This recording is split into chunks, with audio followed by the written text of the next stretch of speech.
Hello guys, আসসালামু আলাইকুম। তো শামীম ভাই, কালকে তো আমরা আপনার গল্পটা শুনলাম 10 বছরের একটা প্রবাসের যেভাবে পরিস্থিতি আপনি শিকার হয়েছেন, ওই পরিস্থিতির শিকার আজকে আমরা আরো জানবো। কিছু কিছু বাঙালির সাথে আপনার কাজ করছেন, ওটা বসা হয়েছে, ওই মানুষ এই দ্বারাই আপনার ভালো হয়েছে খারাপ হয়েছে, জীবনের একটা গল্প। মানুষের লইয়া খারাপটাও আছে, ভালো আছে, তবে খারাপই বেশি। বাঙালির ভালো করতে গেলে বাঙালি মনে করে অন্যটা মনে করো, যেমন ওই যে আমি যখন মালয়েশিয়া গেলাম চুঙ্গাবাতানি হেনে আস্কার ক্যাম্প মানে আর্মি ক্যাম্পে কাজ করছি। আমরা 17 জন বাংলা ছিলাম। তো ওই বাংলা ভিতরে আঙ্গ লিডার ছিল কাশেম। মনে করো বাসা জানতো দিয়ে কাম করে মনে করো প্রথমত জিরে দিয়ে দিত না। হুম তখন তো ভাষা জানতাম না, তখন বসে যে কইতো যে কাশেম বলে, মানে কাশেম ঠিক আছে ওরা পারবো তো। মানে জঙ্গলে কাজ করে গাছ ঘাস কাটে না, গাছ গাছ গাছ গাছ হুম বড় বড় গাছ সেন্সু মেশিন দিয়া। ও তখন আমাকে বাঙালি করে রুম করছে। তো ওই জায়গায় যখন কাজ করছি কাশেমে তো ইচ্ছা খাইছি অঙ্গ মাতারি। আমরা যে জিরাই নেই বেশি টিয়ার হালাল হয়েছে না। হুম পরে কাশেমের বাড়ি কই? কাশেমের বাড়ি কই? বাড়ি দোহার। দোহার। ঠিক আছে। নামাজ পড়তো কিন্তু বাবা পড়তো। হুম টিভি চলতেছে, সাইডে দিয়ে বন্ধ করে মানে নামাজ পড়তো। কিন্তু আবার গো মত মানুষের তার মানে ওই সরলতার সুযোগ কইছে, ওই যে আপনি ভাষা জানতেন না, এজন্য শুধু আমি না, আমার মতো আরো অনেকগুলো অনেক বাঙালি আছে। বর্মার আম করে কইতে হয় বেটা তোরা জিরাস না কি লিগা। রেহাত রেহাত মানে জিরান্তিস রেস্ট টাইম। মানুষের রেহাত তো মিনুম মিনুম মানে পানি পান করা, ঠিক আছে ওগুলা। তো কাশেম ভাই মনে করো যে আঙ্গ সবারে মনে করো যে ভাষা ভাষা তখন তুই একটা ভাষা জানিস কইতে গেলে চিতে দিত গা। এরপর মনে করো আবার কাশেমের তোর নেতা ছিল ভাষা জানতো। কাশেমের নামের লগে অনেকের খালুর নামে মিলছে, একজনের দুলাভাইয়ের নামের লগে মিলছে। হ্যাঁ হেডা কইতো, হ্যাঁ মেস আল্লাহ না কিছু বানাইলে হ্যাঁ নিয়ে দিয়ে খাওয়াইতো। কাশেমের বেতন বাড়াই দিব, তখন বেতন আসছিল মনে হয় 30 টাকা। তা আমার বেতন ওই অগমতনই আসছিল। পরে অনেক খাওয়াইতো হয় তেল মারতো বেতন বাড়ানোর লিগে, আমি তো তেল মারতাম না। আমার কথা বিদেশ আইছি, তার হেমিতে হ্যাগর দীক্ষা তো টাকা পয়সা জমা দিই। কারণ কাম করতে একসাথে বেতন একভাবে না ওই বই কাজ কাম করতাম। কামের জায়গায় দেখতো ইন্দোনেশিয়ানরা কাজ করতাম। তো ইন্দোনেশিয়া যে বেতন যে তেল মেয়েরা বেতন বাড়াইতে হ্যাঁ করতে বেতন আমার 1 টাকা বেশি। যখন বেতন বাড়ছে আর কি, আমার বেতন তেল মেরে হয়নি।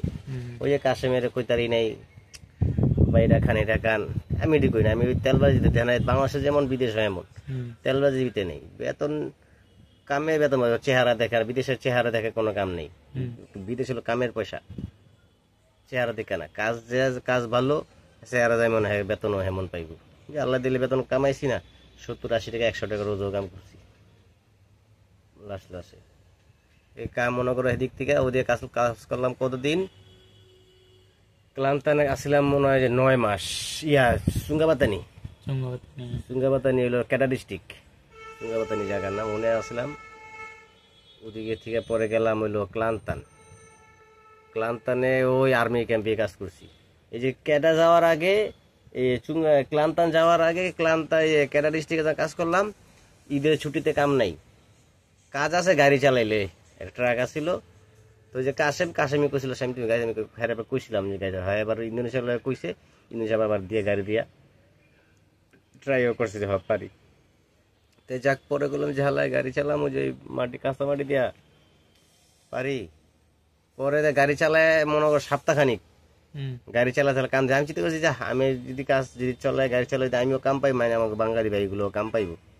ঠিক আছে কাম দিছি, কিন্তু বাঙালি তো শুকুর নাই। গাড়ি গুড়ি চলাইয়া আমার কেরানি কো দিয়ে তুই কোনো গাড়ি চালাইলে তুই কোনো কাম করবি না, তারপর কাজ করতাম। জাস্ট এই গাড়ি গুড়ি চালায় কাম দিলাম। ঘরে এলে বাঙালি দিয়েছি কেমন করে, আর আনতে পারতাম না। হুমায়না মানুষ লাগে, হুমায়না টাকা দিতাম, ওরা খাওয়ানো বেশি খেয়াল হইতো। এমন লোক আছে। একটা ছিল জামালপুরের টাঙ্গাইলে, আলাগ আলাগ দিন আসছিলাম। এমনি বাঙালি অনেক পদের বাঙালি আছে। বিদেশটা আসলে ভালো জায়গা, মজার জায়গা, স্বাধীন মতো সবকিছু করণ যায়। দেশের মতন না, অনেক ঘুরন ফুরন যায়। এটা একটা আরাম আছে। বাঙালি যদি ভালো বন্ধু পাওয়া যায়, ভালো বন্ধু পাওয়া যায়, কিন্তু যার প্রমাণটা হয় আমি এনে পাইতাছি। ভালো বন্ধু বিদেশ আসছিলাম, হেনে এলো তো ভালো বন্ধু ভালো আর এলো না। এরকম একটু। তো আপনি তো আবার 10 বছরের ভিতরে আবার 6 মাস জেলও খাচ্ছেন এটা তো লাস্ট ফিনিশিং এ মালয়েশিয়ায়। তো ওই পার্টটা আপনি কত নাম্বার পার্টে দিবেন? কালকে হইলো প্রথম পার্ট, আজকে হইলো দ্বিতীয় পার্ট। তো আপনি তো জীবনের গল্প প্রতিদিনই 5-10 মিনিট করে আস্তে কইতেছেন। আস্তে অবশ্যই কমু। জেলখানায় যখন আসলাম 6 মাস, মালয়েশিয়া জেলখানা খুব ডেঞ্জারাস। ওটা আসবে, মানে সামনে আসবে। যেমন ক্লান্তান, তারপরে ইয়া করো, একটু স্টপ করো। শামীম ভাই, আমার কিছু প্রশ্ন ছিল, ঠিক আছে? আপনি তো এই মালয়েশিয়াতে অনেক বছর ছিলেন, তো কোন কোন জেলায় কাজ করছেন, কাদের সাথে কাজ করছেন, এবং কি ভাষাগুলা কিভাবে আপনি কথা বলতেন? কারণ আমরা বাঙালি যে কোনো রাষ্ট্রে যাই, মূলত ভাষাটা হইলো কঠিন। ভাষাটা যে না জানে তার জন্য বিদেশটা বোবা হয়ে যায় এবং কি কঠিন হয়ে দাঁড়ায়। তো আপনি ওই কথাগুলা বলেন। আমি প্রথম যখন মালয়েশিয়া গেলাম, তখন যে কাজে যখন গেলাম, মানে মালয়েশিয়াতে দেখছি, তার কয়েকদিন পরে যখন কাজে গেলাম, এই শালম সিমুরা থেকে যখন কেটা ডিস্ট্রিক্টে কাজে গেলাম, তখন ইন্দোনেশিয়া আর বর্মাগর লগে কাম হইল আঙ্গো। কি কাজ করতেন? কনেকটেশনে কাজ করতাম, তোমার ওই যে পাগারের কাম করতাম। পাগার মানে বেড়া, ওই যে আমাদের দেশে তার কাটার বেড়া দেয় না, আর্মি ও ক্যাম্পে। এটা হলো আশকার ক্যাম্প। আশকার হলো আর্মি মালয় ভাষায়, আর বাংলা ভাষা আর্মি, ইংলিশ ভাষাও আর্মি। এই আর্মি ও ক্যাম্পে কাজ করতাম। আর মনে করো ভাষা শিখলাম হলো প্রথমে বাঙালি যে ভাষা জানতো একজন আছিল আমগুলোকে কাশেম, সে ভালো মতো কইতো না ভাষা, কইতোই না, চুপচাপ থাকতো। কইলেও কই দিতেন, তুই একটা কইলে কইতো পানি রেখে, মানে ওই কইতো না যে আপনি কইলে যদি আমারে না, আমরা যারা ছিলাম তাতে সবাই মানে শিক্ষা যদি জান, তাহলে তো মাথায় বাড়ি পড়বো, মাথায় বাড়ি পড়বো। তো কিছু কিছু আমি যখন দুই একটা জানি যে প্লেট রে কি কয়, কইতাম পিঙ্গান, পার পানির কইতো কি আয়ের, এডি কইতাম। পরে ডাক দিতাম মারি মাকান, এডি কইতাম। তখন আমার আবার যে বাঙালি মনে করতো বয়সে কিছু অল্প বয়সে কিছু পোলাবান ছিল, ওরা কইতো সাইম আপনি এটা কইলেন কি, আমি বাংলায় কই দিতাম আমি এটারে কইছি। এই লিগা পোলাবান আমার তো শিখতে থেকে আমার চেত্তক আসে সুঙ্গাবাতানি। তবে ভাষা শিখছি আমি ইন্দোনেশিয়া লাগে থাইকা, অগলগে কাজও করতাম। আর অগরের কাজের শেষে অগরে টিভি দেখতাম। মনে ইংলিশ লেখা উঠলে বাংলা মালাই লেখা উঠে, আর হিন্দি ছবি দেখাইলে তোমার নিচে মালাই লেখা উঠে। ইংলিশে অক্ষরগুলো হলো পরে পরে আমি শিখছি। আর কতগুলো শুনতাম, দিয়ে একটা কয়ে লাইতাম, ও মনে করো যে এই তোকা সত্যি সত্যি মিলে এই তোকা ভাষা শিখছি। তারপরে গাড়ি গুড়ি চলা বাঙালির কাম দিলাম। আসলে বিদেশে আসে ভিডিও গুড়াতে এত কথা কওয়ার ঠিক না। তারপর বাঙালি ভালো আছে, খারাপও আছে। উপকার করলে অপকারটাই করে বেশি। বহুত বাঙালির উপকার করছি, যেমন যার পরিণতি এখন আমার লাস্ট পর্যন্ত বাংলাদেশ। নাহলে আমি যাগুলো ভিসা লাগাইতাম সেগুলো তো এখনো আছে। আচ্ছা, আপনি তো কালকে ভিডিওতে কইছিলেন যে একজন আপনার 3000 রিঙ্কি মাইরে দিছে। 3000 রিঙ্কি বর্তমানে 1 লক্ষ টাকার উপরে। তো ওই রিঙ্কি আপনার 3000 রিঙ্কিটা কে মারছে, এটার নাম বল। এটা হলো কাশেম আর হলো ওই যে নাজমুল নামের এক লোক। এরা দুজনেই মনে করো যে আমার টেডারে খাইছে। তাই মেন দোষটা কাশেমেরই।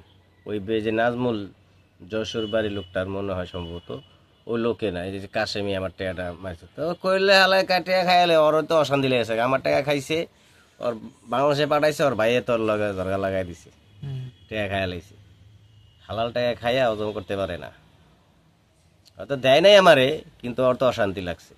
আমগুলো কাজ করতো, বেতন কমে গেছিল, ওর বসে ভাগাই দিছে, রাখবো না। তো এর চেয়ে লজ্জার কি হইতে পারে চোখের সামনে। ওই কাশেমে যখন ক্লান্তান গেলাম, মনে করি যে ক্যাটারি আর্মি ক্যাম্পে গাড়ি চালা কাম দিছি, মানুষের আসানের সহানুভূতি শাইম ভাই আমগরের কাছে হেডে নাই, কিন্তু আর মুখ খারাপ করতো। পরে যে কেলান্তান, এই যেমন ক্যাটা ডিস্ট্রিক্ট কেলান্তান ডিস্ট্রিক্টে গেলাম। ওই ক্লান্তান ডিস্ট্রিক্টে যখন কাজ করছি, ওখানে আর্মি মালাই ড্রাইভার আসলে হালায় সপ্তাহের ভিতরে 4-5 দিন আইতো না, 3 দিন আইতো না মালাই তো। তাই ওই গাড়ি আমি চালা দিতাম। এরপরে গাড়ি পরিষ্কার করতাম, মনে করছে এই ট্রাক দিয়া বালু টানতাম, ইট টানতাম, আর অনেক টাইম এই প্রজেক্ট এই মাথা সেই মাথায় নিতাম, এক প্রজেক্ট তার প্রজেক্ট নিতাম। মানে মূলত ফ্রি ভিসা ছিলেন আপনি, যেই কাজ পাইতেন এই কাজই ওই কোম্পানির বিষয় না। তো মনে করো যে ওন থেকে আমি তো এখন অবৈধ, তো তখন পাসপোর্ট ভিসা লাগে, বাকি সব আমার 2 নম্বর পাসপোর্ট লাগাই দিছে আল্লাহর। তো বন্ধুরা, এই এখানে পার্ট হচ্ছে 2 পার্ট। তো শামীম ভাই জেলখানায় ছিল 6 মাস, ওইটার গল্প কইব। তারপরে আরো অনেক কষ্টের গল্প আছে। তো আজকে হইলো দ্বিতীয় পার্ট। মালয়েশিয়া যারাই থাকেন প্রবাসী ভাই, আসলে আমার কথা ভিত্তি ভালো মন্দ সব মিলেনে জিলেনে আছে। তবে বাঙালি ভালো আছে খারাপও আছে, তবে একেবারে এরকম ভাবে মিলেন না যাতে তার সাথে লেনদেন করবেন, তার সাথে সম্পর্ক করবেন। ও বিদেশ আছেন এই পর্যন্ত সম্পর্ক করেন, ওরকম গভীর সম্পর্ক না যাওয়াটাই সবচেয়ে ভালো। আমি গভীর সময় গেছি, একবার আপন মনে করছি, হেরাই বাসটা দিছে। বুঝছি। তো আজকের মতন এই পর্যন্তই। আমাদের প্রথম পার্ট দেওয়া আছে ইউটিউবে নাইম খান নামে যে ইউটিউব চ্যানেলটা, এটার ভিতরে আছে। ফেসবুকে আছে নাইম খান নামে, ফলো করে রাখছেন। এই ভিডিওটা প্রথম পার্ট দেওয়া আছে, আজকে হলো দ্বিতীয় পার্ট।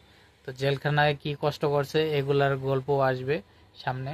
তো জীবনে যে কত মানুষের কষ্ট আছে প্রবাসে, তো এগুলা কিন্তু ভালো মন্দ মিলেই আছে। এগুলা আমরা শামীম ভাইয়ের অন কষ্ট আসিল, ভালো আসিল, এগুলো আমরা গল্পটা তুলে ধরতেছি। ঠিক আছে, তো ভালো থাকবেন, লাইক কমেন্ট শেয়ার করবেন, অবশ্যই সবাই সাপোর্ট করবেন, যাতে ওই মালয়েশিয়ার গল্প থেকে আবার আরো অন্য ভালো গল্প, ভালো সাজেশন দিতে পারি আপনার করে। অবশ্যই, কারণ আমরা তো ভাই মানুষ ঠেকে যায় না, শিখে সেনে, আমারও একই অবস্থা, কিন্তু কিছু করতে পারি নাই। আলহামদুলিল্লাহ সুস্থ রাখছে, কাম করে এখনো খাইতাছি। আসসালামু আলাইকুম। ওকে, খুদা হাফেজ।